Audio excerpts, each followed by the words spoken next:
Hi, my name is Aaron Steil, Consumer Horticulture Extension Specialist with Iowa State University Extension and Outreach.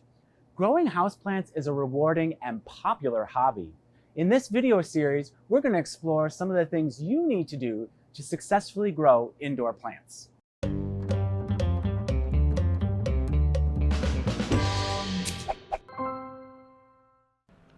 For most indoor gardeners, light is the most limiting environmental factor for growing houseplants. The light levels in even the most well-lit indoor space are far less than any location outside.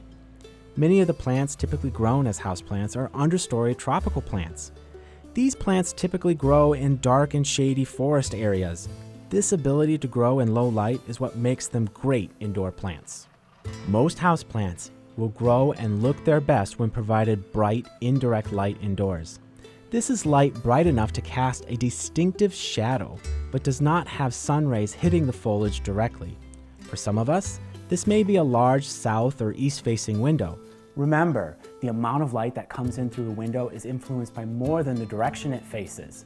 The distance the plant is placed from the window, the size of the window, roof overhangs, shears and curtains, trees and plantings outside of the window, buildings and fences outside of the window. These are all things that can influence the amount of light that comes in.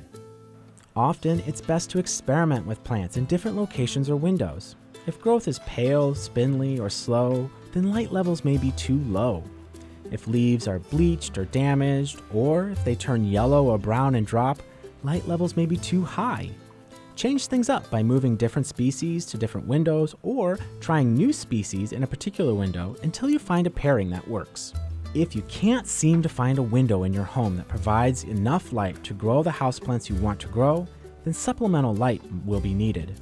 There are many types of fixtures that can be used to provide additional light for houseplants, but the two that work best for home gardeners are fluorescent and LED. The quantity, the amount of light that emits from the fixture, and the quality, the wavelength or spectrum of light, are both important considerations when selecting a supplemental light source. Look for fixtures that emit a high amount of light, usually measured in foot candles or lumens. Start with at least 3,000 lumens. Often more is better. You can fine-tune the quantity of light by adjusting the distance of the fixture from the plant. The quality of light is another important consideration. Look for full spectrum lights that have a wide range of wavelengths, especially those in the reds and blues, the two wavelengths that plants primarily use. Place the house plants 6 to 12 inches from the supplemental light to get the most lumens available. A little bit closer for the fluorescent lights and a little bit further away for LED ones. Plug them into a timer for 14 to 16 hours a day and you're ready to start growing lush, healthy houseplants. Thank you for taking the time to learn more with us. Continue to grow your indoor plant care and growing skills by visiting our website.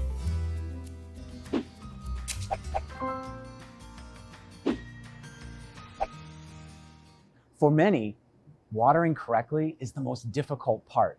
It sounds easy. After all, you do it all the time. What could be so hard? But proper watering requires much more thought than just doing it every Saturday, as the frequency and duration of water really depends on a lot of different factors.